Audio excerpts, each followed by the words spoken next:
France and Canada have denounced as unacceptable the treatment of pro-Palestinian activists who were on board a Gaza-bound aid flotilla intercepted by Israeli naval forces. Israel's ambassadors to the countries were summoned after far-right National Security Minister Itamar Ben-Gvir posted a video showing himself taunting activists, kneeling on the ground with their hands tied behind their backs. Britain's Prime Minister Keir Starmer is facing the biggest crisis of his leadership after Labour's bruising council election losses caused panic inside the party. As Nigel Farage and Reform UK gain ground, we examine why Starmer's authority appears to be slipping before any formal challenge has even begun, and whether Britain is entering another period of political instability. In this episode, Board of Peace, which was founded by United States President Donald Trump in January to oversee the administration and reconstruction of the Gaza Strip, is facing a crippling cash crunch that threatens to derail its ambitious $70 BN reconstruction plan for the devastated enclave. The US-led board recently reported a critical gap between its financial commitments and actual disbursements, warning of an urgent liquidity crisis, according to the Reuters news agency. On the agenda at this week's Russia-China summit between Presidents Vladimir Putin and Xi Jinping is the long-delayed Power of Siberia 2, POS-2 project, a proposed 2,600 kilometres, 1,616-mile natural gas pipeline that would carry Russian gas from Western Siberia through Mongolia to China. On Wednesday, the two countries said they had reached an understanding about the route and construction of the pipeline, but other details have yet to be negotiated. at least 8 people have been killed in Israeli attacks on southern Lebanon in the latest violation of an ongoing ceasefire agreement, according to Lebanon's state-run national news agency, NNA. Israeli fighter jets struck in the village of Duer on Wednesday, killing 5 people and injuring 2 others, NNA reported. Several homes were flattened in the attack, the agency said. Enterprise software giant Intuit is letting go 17% of its staff, or about 3,000 people, as it seeks to divert resources towards baking in AI into its products, Reuters reported, citing an internal memo sent to employees. The memo by CEO Sasan Goudarzi said the layoffs are meant to reduce complexity by simplifying the company's corporate structure and help it focus on AI efforts, according to Reuters. President Trump's namesake cell phone provider and smartphone maker Trump Mobile is leaking customer data, including mailing addresses and email addresses, according to reports. On Tuesday, YouTubers CoffeeZilla and Penguin Zero, who both said they ordered Trump Mobile's gold-coloured T1 phone, said they had been alerted by a researcher who found the exposed data online. Pakistan's food imports during the first 10 months of the current financial year increased by 13.81% compared with the corresponding period of last year, according to the Pakistan Bureau of Statistics. During July-April FY26, food commodities worth $7.848 billion were imported, compared with $6.898 billion during the same period of the previous fiscal year. The government of Sindh has announced another phase of its pink EV scooter scheme aimed at improving mobility and transportation facilities for women across the province. According to a statement issued by the Sindh Information Department, pink electric scooters will be distributed in Hyderabad on May 22 under the provincial government's Women-Focused Transport Initiative. Israel's far-right National Security Minister Itamar Ben-Gvir posted a video on Wednesday showing detained activists from a Gaza-bound flotilla kneeling with their hands tied behind their backs and foreheads on the ground. The footage, published on Ben-Gvir's account and captioned "Welcome to Israel," shows dozens of activists on the deck of a military boat with the Israeli national anthem blaring, with an Israeli flag, where the minister is seen waving an Israeli flag.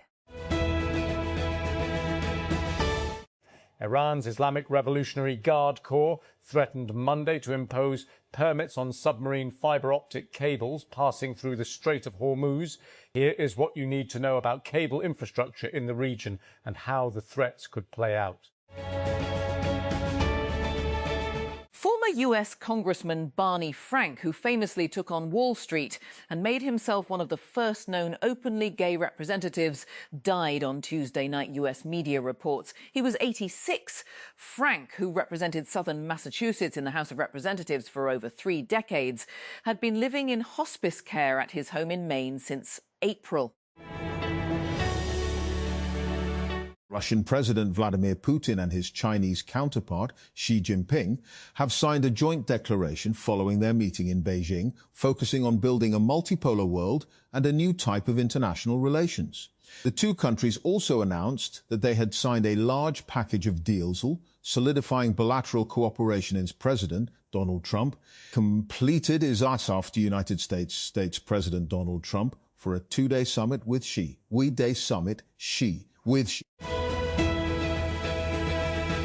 Stability AI, the company behind Stable Diffusion, is releasing a new family of audio models called Stability Audio 3.0. The top model can generate professional-grade music of more than 6 minutes long, the company claimed. The company is releasing 4 new models under the Stable Audio 3.0 name. 459M parameters, small 459M parameters, medium 1.4B parameters, and large 2.7B parameters. The duo of small models is suitable for on-device sound and music generation of up to 2 minutes. Yesterday's big news was Google's plan to blow up its traditional search in favor of an AI-powered experience. But Google isn't the only company planning for the next generation of discoverability. This morning, Bloomberg has news of the Andreessen-backed Exa Labs, which has raised $250 million against a $2.5 billion valuation to go after the same market. And it's part of a wave of startups all chasing AI search, which has quietly become one of the most attractive targets in consumer AI. The Federal Directorate of Education has announced Eid-ul-Azha and summer holidays for educational institutions operating under its ambit in Islamabad. According to an official notification issued on May 20, all institutions working under the Federal Directorate of Education will observe holidays from May 25 to July 31, 2026.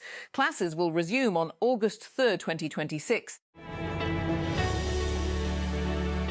Scientists have successfully created a chicken into the world using an artificial egg for the first time, marking a major breakthrough that could help future efforts to revive extinct bird species such as the giant moa.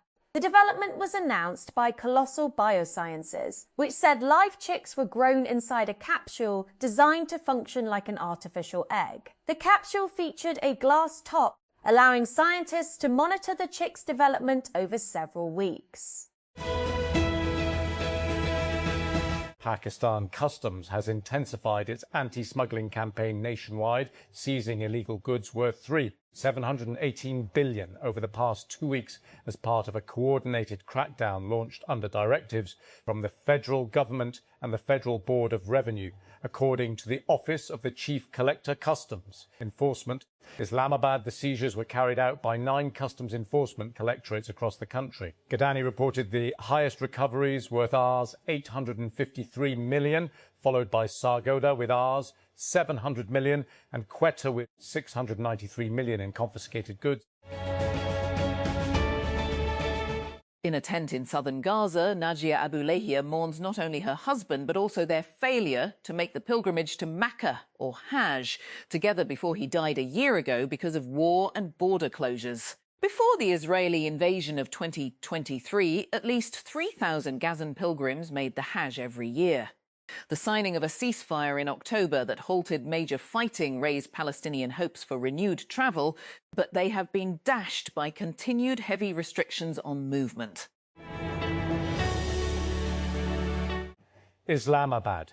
The Supreme Court on Wednesday issued notices to the accused in an honour-killing case involving a young woman from Rawalpindi who was murdered after a jirga rejected her choice of marriage. A three-judge Supreme Court bench headed by Chief Justice of Pakistan Yahya Afridi and comprising Justice Muhammad Shafi Siddiqui and Justice Miangal Hassan Aurangzeb issued notices on an appeal filed by the Punjab Prosecution Department against the Lahore High Court. LHC Rawalpindi bench's order granting bail to members of a jirga, including Zafarullah and Rafiqat Mahmud, on February 9, 2026. Karachi. A sessions court in Karachi handed double 15-year sentences to a cleric on Wednesday after finding him guilty of sexually abusing two of his students at a madrasa in the city's Landi area. Additional district and sessions judge Nasir Noor Khan announced the verdict against Qari Mohammed Anwar, whose sentences will run concurrently in two cases of sexual abuse. The United States has imposed sanctions on 4 activists involved in flotilla missions seeking to break Israel's 19-year siege on Gaza, home to 2.3 million people, most of them displaced by Israel's genocidal war on the enclave. The sanctions were announced on Tuesday after at least 430 activists were abducted during Israeli interceptions of aid ships heading towards Gaza, which has been facing shortages of food and other necessities due to Israeli curbs on aid deliveries into the enclave. Israeli lawmakers have voted to advance a bill that would dissolve parliament and pave the way for early elections. In a preliminary reading on Wednesday, 110 out of 120 lawmakers voted in favour and none against, while the rest did not cast their votes. The number of suspected Ebola cases in Democratic Republic of the Congo and Uganda has risen to 600, with 139 suspected deaths. The World Health Organization has said the WHO Emergency Committee met in Geneva on Wednesday, where Director General Tedros Adhanom Ghebreyesus confirmed to reporters that the virus remains a public health emergency of international concern, but not a pandemic emergency. New York City hotel operators and unions have reached an 8-year labour deal covering about 25,000 workers, averting a strike over wages, workloads and staffing levels that had threatened to disrupt the city before the FIFA World Cup, said the head of the Hotel Association of New York City, Vijay Dandapani. The association's president and chief executive said on Tuesday that the mood among owners was overall positive after weeks of negotiations, though the industry made significant concessions. North Korea's first sport team to visit the South in 8 years has reached the Asian Women's Champions League final with Naegohyang Women FC's 2-1 win over Suwon FC Women. Naegohyang came from behind to defeat their rivals from the South amid torrential rain in Suwon on Wednesday in a hard-fought semi-final played in a fair spirit without any major flashpoints. GitHub, the popular developer platform owned by Microsoft, confirmed it was hacked and attackers had stolen data from around 3,800 internal code repositories.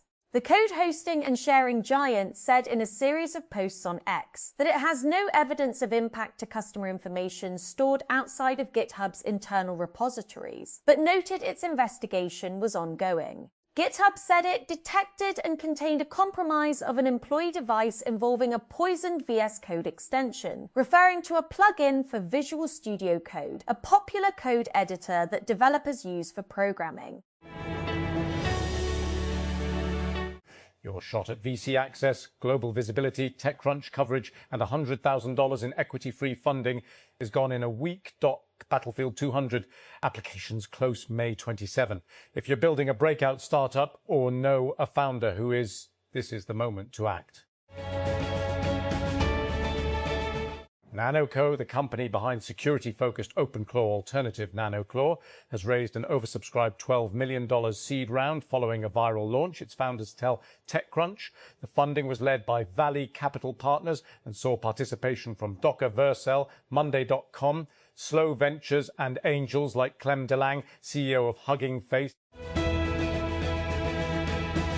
A bill to provide for the constitution and regulation of the Pakistan Water and Power Development Authority Security Force, titled the WAPDA Security Force Bill 2026, was introduced in the National Assembly on Wednesday. The bill was moved by Federal Minister for Water Resources Mohammed Muin Wattu.